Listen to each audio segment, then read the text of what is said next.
Hi hello ಎಲ್ರಿಗೂ ನಮಸ್ಕಾರ. ಎಲ್ರು ಹೇಗಿದ್ದೀರಾ? ಎಲ್ಲರಿಗೂ ನೋಡಿ ಸ್ವಾಮಿ ಯೂಟ್ಯೂಬ್ ಚಾನಲ್ಗೆ ಸ್ವಾಗತ ಸುಸ್ವಾಗತ. ನೆನ್ನೆ ಮ್ಯಾಚ್ ನೋಡಿದ್ರಲ್ಲ, ನೆನ್ನೆ ಮ್ಯಾಚ್ ಇದ್ದಿದ್ದು CSK ವರ್ಸಸ್ SRH. ನೆನ್ನೆ ಡೂ ಆರ್ ಡೈ ಮ್ಯಾಚ್ ಇದ್ದಿದ್ದು. ಸೊ ಇಬ್ರು ಒಳ್ಳೆ ವಿನ್ನಿಂಗ್ ನಾಕ್ ಇಂದ ಬರ್ಬೇಕಿತ್ತು, ಅದನ್ನ ಪಾಸ್ ಮಾಡಿದ್ದು SRH ಅವರು. ಅಂಡ್ ಇವತ್ತಿನ ಮ್ಯಾಚ್ ಬಂದು KKR ವರ್ಸಸ್ ಯಾವ್ದು ಗುರು? KKR versus Punjab. ನನಗೆ ಅನಿಸ್ತಾ ಇರೋದು ಇವತ್ತಿನ ನನ್ನ ವಿನ್ನಿಂಗ್ ಪ್ರಿಡಿಕ್ಷನ್ ಬಂದು KKR ಅವರು ವಿನ್ ಆಗ್ತಾರೆ. ನಿಮಗೇನು ಅನ್ಸುತ್ತೆ ಕಮೆಂಟ್ ಬಾಕ್ಸ್ ಅಲ್ಲಿ ಕಮೆಂಟ್ ಮಾಡಿ.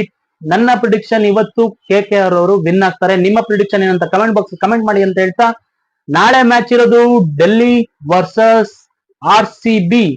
ಯಾರೆಲ್ಲ ಈ ಮ್ಯಾಚ್ ಕಾಯ್ತಾ ಇದ್ದೀರಾ RCB ಅಂತ ಕಮೆಂಟ್ ಬಾಕ್ಸ್ ಅಲ್ಲಿ ಕಮೆಂಟ್ ಮಾಡಿ ಅಂತ ಹೇಳ್ತಾ ಈ ವಿಡಿಯೋನ ಎಂಡ್ ಮಾಡ್ತಾ ಇದೀನಿ. ಧನ್ಯವಾದಗಳು. ಟಾಟಾ ಬಾಯ್, ಟೇಕ್ ಕೇರ್. ಜೈ ಹಿಂದ್, ಜೈ ಕರ್ನಾಟಕ, ಮತ್ತೆ ಜೈ ಆಂಜನೇಯ, ಜೈ RCB.